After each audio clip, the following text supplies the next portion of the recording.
ಶಾಲಾ ಬಾಲಕಿಯನ್ನ ಹಿಂಬಾಲಿಸಿ ಬಂದಿದ್ದಾನೆ ಕಿರಾತಕ. ಮನೆಯವರೆಗೂ ಬಂದು ಬೆದರಿಕೆ ಹಾಕಿದ್ದಾನೆ ಆಗಂತುಕ. ಹಾಸನ ನಗರದ 80 ಅಡಿ ರಸ್ತೆಯಲ್ಲಿ ನಡೆದಂತಹ ಘಟನೆ ಇದು. ಶಾಲಾ ಬಾಲಕಿಯನ್ನ ಒಬ್ಬ ಆಗಂತುಕ ಕಿರಾತಕ ಹಿಂಬಾಲಿಸ್ಕೊಂಡು ಬಂದಿದ್ದಾನೆ. ಮನೆಯವರೆಗೂ ಕೂಡ ಹಿಂಬಾಲಿಸ್ಕೊಂಡು ಬಂದು ಆಕೆಗೆ ಬೆದರಿಕೆ ಒಡ್ಡಿದ್ದಾನೆ. ಹಾಸನ ನಗರದ 80 ಫೀಟ್ ಅಡಿ ರಸ್ತೆಯಲ್ಲಿ ನಡೆದಂತಹ ಘಟನೆ ಇದು. ಶಾಲಾ ಬಾಲಕಿಯನ್ನ ಬೆನ್ನತ್ತಿ ಬಂದು ಬೆದರಿಕೆಯನ್ನ ಹಾಕಲಾಗಿದೆ. ಮನೆ ಗೇಟ್ ಒಳಗೆ ಓಡ್ ಹೋದ್ರೂ ಕೂಡ ಬಿಡದೆ ಕಾಟ ಕೊಟ್ಟಿದ್ದಾನೆ ಕಿರಾತಕ. ಸಿಸಿಟಿವಿ ದೃಶ್ಯ ಆಧರಿಸಿ ಪೆನ್ಷನ್ ಮೊಹಲ್ಲಾ ಪೊಲೀಸರು ಶೋಧ ಮಾಡ್ತಾ ಇದ್ದಾರೆ. ಶಾಲಾ ಬಾಲಕಿ ಪಾಪ ಎಷ್ಟು ಹೆದರ್ತಾಳೋ ಏನೋ. ಯಾಕಂದ್ರೆ ಶಾಲೆಯನ್ನ ಮುಗಿಸ್ಕೊಂಡು ಮನೆಗೆ ಹೋಗ್ತಾ ಇದ್ದಂತಹ ಸಂದರ್ಭದಲ್ಲಿ ಆ ಆಗಂತುಕ ಬಾಲಕಿಯನ್ನ ಫಾಲೋ ಮಾಡಿದ್ದಾನೆ. ನೋಡಿದ್ರಲ್ಲ, ದೃಶ್ಯದಲ್ಲಿ ನೋಡ್ತಾ ಇದ್ದೀರಲ್ಲ, ಬಾಲಕಿ ಎಷ್ಟು ಹೆದರ್ಕೊಂಡಿದ್ದಾಳೆ. ಆ ರಸ್ತೆಯಲ್ಲಿ ಬಂದು ಸೀದಾ ತನ್ನ ಮನೆ ಗೇಟ್ ಓಪನ್ ಮಾಡಿ ಒಳಗೆ ಓಡೋಗಿದ್ದಾಳೆ. ಆದರೂ ಕೂಡ ಕಿರಾತಕ ಬಿಟ್ಟಿಲ್ಲ. ಮನೆ ಮುಂಭಾಗದಕ್ಕೂ ಕೂಡ ಬಂದಿದ್ದಾನೆ. ಜೊತೆಗೆ ಗೇಟನ್ನು ಕೂಡ ತೆಗೆಯುವಂತಹ ಪ್ರಯತ್ನವನ್ನ ಮಾಡೋದಕ್ಕೆ ಮುಂದಾಗಿದ್ದಾನೆ. ಕಾಟ ಕೊಟ್ಟಿದ್ದಾನೆ. ಆದರೆ ಎಷ್ಟು ದಿನಗಳಿಂದ ಈತ ಆಕೆಗೆ ಹಿಂಬಾಲಿಸ್ಕೊಂಡು ಬರ್ತಾ ಇದ್ದಾನೆ, ಜೊತೆಗೆ ಕಿರುಕುಳ ಏನಾದರೂ ಕೊಟ್ಟಿದ್ದಾನ, ಅಥವಾ ಯಾವ ಕಾರಣಕ್ಕೆ ಈ ಕಿರಾತಕ ಆ ಬಾಲಕಿಯ ಹಿಂದೆ ಬಂದಿದ್ದಾನೆ ಅನ್ನುವಂಥದ್ದು ಇನ್ನೂ ಕೂಡ ಸ್ಪಷ್ಟತೆ ಸಿಕ್ಕಿಲ್ಲ. ಆದರೆ ಆ ಶಾಲಾ ಬಾಲಕಿಯನ್ನ ಹಿಂಬಾಲಿಸಿ ಬಂದಂತಹ ಒಂದು CCTV ದೃಶ್ಯ ನ್ಯೂಸ್ 18ಗೆ ಲಭ್ಯವಾಗಿದೆ. ಸೊ ನೋಡ್ತಾ ಇದ್ದೀರಲ್ಲ, ಆತ ಧಮಕಿ ಹಾಕ್ತಾ ಇದ್ದಾನೆ, ಏನೋ ಹೇಳ್ತಾ ಇದ್ದಾನೆ, ಬಾಲಕಿಗೆ ಬೆದರಿಕೆ ಹಾಕ್ತಾ ಇದ್ದಾನೆ. ಈ ಬಗ್ಗೆ ಮತ್ತಷ್ಟು ಮಾಹಿತಿಯನ್ನು ಕೊಡ್ತಾರೆ ನಮ್ಮ ಪ್ರತಿನಿಧಿ ಕೃಷ್ಣಮೂರ್ತಿ. ಫೋನ್ ಸಂಪರ್ಕದಲ್ಲಿ ಜಾಯ್ನ್ ಆಗಿದ್ದಾರೆ. ಕೃಷ್ಣಮೂರ್ತಿ, ಶಾಲಾ ಬಾಲಕಿಯನ್ನ ಹಿಂಬಾಲಿಸಿ ಈ ಕಿರಾತಕ ಬಂದಿದ್ದಾನೆ ಅಂತ ಹೇಳಿದ್ರೆ ಎಷ್ಟು ದಿನಗಳಿಂದ ಈತ ಫಾಲೋ ಮಾಡ್ತಿದ್ದಾನೆ, ಜೊತೆಗೆ ಏನ್ ಬೆದರಿಕೆ ಹಾಕಿದ್ದಾನೆ? ಚೈತ್ರ, ಖಂಡಿತವಾಗೂ ಈ ಬಾಲಕಿ ಹಿಂದೆ ಏನು ಅಟ್ಟಾಡ್ಸ್ಕೊಂಡು ಬಂದಿರತಕ್ಕಂತ ಯುವಕನನ್ನು ನೋಡಿದ್ರೆ ಅಂತರೂ ಕೂಡ ಭಯ ಹಾಗೆ ಆಗುತ್ತೆ. ಈ ಘಟನೆ ಹಾಸನದ 80 ಫೀಟ್ ರಿಂಗ್ ರಸ್ತೆ ಇದೆ.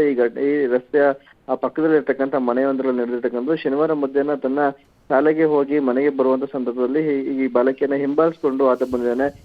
ಆಕೆ ಮನೆಗೆ ಒಳಗಡೆ ಹೋದ್ರೂ ಕೂಡ ಆಕೆ ಮನೆವರೆಗೂ ಕೂಡ ಆತ ಹಿಂಬಾಲಿಸ್ಕೊಂಡು ಬಂದು ಗೇಟ್ ವರೆಗೂ ಕೂಡ ಬಂದು ಆಕೆಗೆ ಕೈ ಸನ್ನೆ ಮಾಡುವ ಮೂಲಕವಾಗಿ ಬೆದರಿಕೆಯನ್ನು ಕೂಡ ಹಾಕಿದ್ದಾನೆ ಎಂಬಂತ ವಿಚಾರ ಈಗ ಎಲ್ಲರಲ್ಲೂ ಕೂಡ ಆತಂಕಕ್ಕೆ ಮನೆ ಮಾಡಿದೆ. ಒಬ್ಬಂಟಿಯಾಗಿ ಬರ್ತಕ್ಕಂಥ ಬಾಲಕಿಯರನ್ನೇ ಈ ರೀತಿಯಾದ ಟಾರ್ಗೆಟ್ ಮಾಡುವಂತ ಕೆಲಸ ಏನಾದ್ರು ನಡೀತಾ ಇತ್ತೆ ಎಂಬಂತನ್ನು ಕೂಡ ಈಗ ಪೊಲೀಸರು ಸ್ಪಷ್ಟಪಡಿಸ್ಬೇಕಾಗತ್ತೆ. ಆರೋಪಿ ಅಂದ್ರೆ ಇವನನ್ನ ಈಗಾಗಲೇ ಹುಡುಕೋದಕ್ಕೆ ಪೊಲೀಸರು ಮುಂದಾಗಿದ್ದಾರೆ. ಇಲ್ಲಿವರೆಗೂ ಪೊಲೀಸರಿಗೆ ಆತ ಸಿಕ್ಕಿ ಹಾಕೊಂಡಿಲ್ಲ.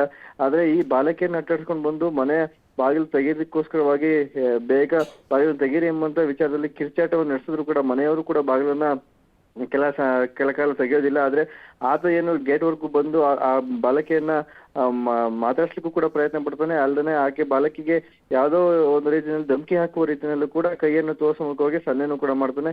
ಈ ಎಲ್ಲಾ ಘಟನೆ ಹಾಸನದ ಹೊರವಲಯಗಳಲ್ಲಿ ಬಾಲಕಿಯರಿಗೆ ಹೆಚ್ಚಿನ ಭದ್ರತೆ ಬೇಕೆಂಬಂತದನ್ನ ಎತ್ತಿ ತೋರಿಸ್ತಿರ್ತಕ್ಕಂಥದ್ದು. ಚೈತ್ರ, ಈಗ ಶಾಲಾ ಬಾಲಕಿಯ ಪೋಷಕರು ಈತನ ವಿರುದ್ಧವಾಗಿ ಕಂಪ್ಲೇಂಟ್ ಕೊಟ್ಟಿದ್ದಾರೆ. ಜೊತೆಗೆ ಈ ಶಾಲಾ ಬಾಲಕಿಯನ್ನ ಎಷ್ಟು ದಿನಗಳಿಂದ ಈತ ಫಾಲೋ ಮಾಡ್ತಿದ್ದಾನಂತೆ.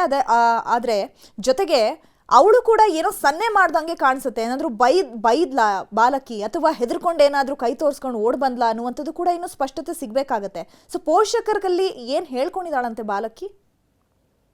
ಚೈತ್ರ, ಈ ಘಟನೆಯಲ್ಲಿ ನಾವು ಆಕೆ ಕಿರ್ಚಾಡುವಂತ ಸನ್ನಿವೇಶಗಳನ್ನು ಕೂಡ ನಾವು ಕಾಣಿಸ್ಬೋದು. ಯಾಕಂದ್ರೆ ಯಾರು ನೀನು ನನ್ನ ಯಾಕೆ ಹಿಂಬಾಲಿಸ್ಕೊಂಡು ಬಂದಿದೆ ಎಂಬಂತ ವಿಚಾರವನ್ನು ಕೂಡ ಆಕೆ ಜೋರಾಗಿ ಧ್ವನಿಯಲ್ಲಿ ಮಾತಾಡ್ತಾಳೆ. ಆದ್ರೆ ಆಕೆಗೆ ಆತ ಪರಿಚಯ ಇದ್ದಂತೆ ಕಾಣೋದಿಲ್ಲ. ಹಿಂಬಾಲಿಸ್ಕೊಂಡು ಶಾಲೆಯಿಂದ ಬರ್ತಿದ್ದಂತ ಒಂಟಿ ಬಾಲಕಿಯನ್ನ ಈತ ಹಿಂಬಾಲಿಸ್ಕೊಂಡು ಅಷ್ಟೇ ಬಂದಿದ್ದಾನೆ. ಆದ್ರೆ ಈಕೆಗೂ ಮತ್ತು ಆ ಯುವಕನಿಗೂ ಯಾವುದೇ ರೀತಿಯ ಪರಿಚಯ ಮುಂಚಿತವಾಗಿ ಇರಲಿಲ್ಲ ಎಂಬಂತ ಮಾಹಿತಿಯನ್ನ ಅದಕ್ಕೆ ಆ ಪೋಷಕರು ಈಗ ಸ್ಪಷ್ಟಪಡಿಸಿದ್ದಾರೆ. ಆದ್ರೆ ಪೊಲೀಸರಿಗೆ ಈಗ ದೂರ ನೀಡುವ ಸಂದರ್ಭದಲ್ಲಿ ಆತ ಯಾರು ಎಂಬಂತ ವಿಚಾರ ಗೊತ್ತಿಲ್ಲ. ಆದ್ರೆ ನಮ್ಮ ಮಗಳು ಸ್ಕೂಲಿಂದ ಬರುವಂತ ಸಂದರ್ಭದಲ್ಲಿ ಏಕಾಏಕಿ ಒಂಟಿಯಾಗಿ ಬರ್ತಿರ್ತಕ್ಕಂಥ ಸಂದರ್ಭದಲ್ಲಿ ಆಕೆಯನ್ನ ಹಿಂಬಾಲಿಸ್ಕೊಂಡು ಬಂದಿದ್ದಾನೆ ಮತ್ತು ಮನೆಯವರೆಗೂ ಕೂಡ ಬಂದಿದ್ದಾನೆ. ಇದರ ವಿಚಾರವಾಗಿ ತನಿಖೆಯನ್ನು ನಡೆಸಿ ಅದನ್ನ ಬಂಧಿಸಿ ತಕ್ಕ ಶಿಕ್ಷೆಯನ್ನು ಕೂಡ ಕೊಡಬೇಕು ಎಂಬಂತ ರೀತಿಯಲ್ಲಿ ಹಾಸನದ ಪೆನ್ಷನ್ ಮೂಲ ಠಾಣೆಯಲ್ಲಿ ಏನು ಬಾಲಕಿಯ ಪೋಷಕರು ಈಗ ದೂರನ್ನ ದಾಖಲಿಸಿದ್ದಾರೆ. Chaitra, okay, thank you Krishnamurthy ತಮ್ಮೆಲ್ಲ ಇನ್ಫಾರ್ಮೇಶನ್ಗೆ.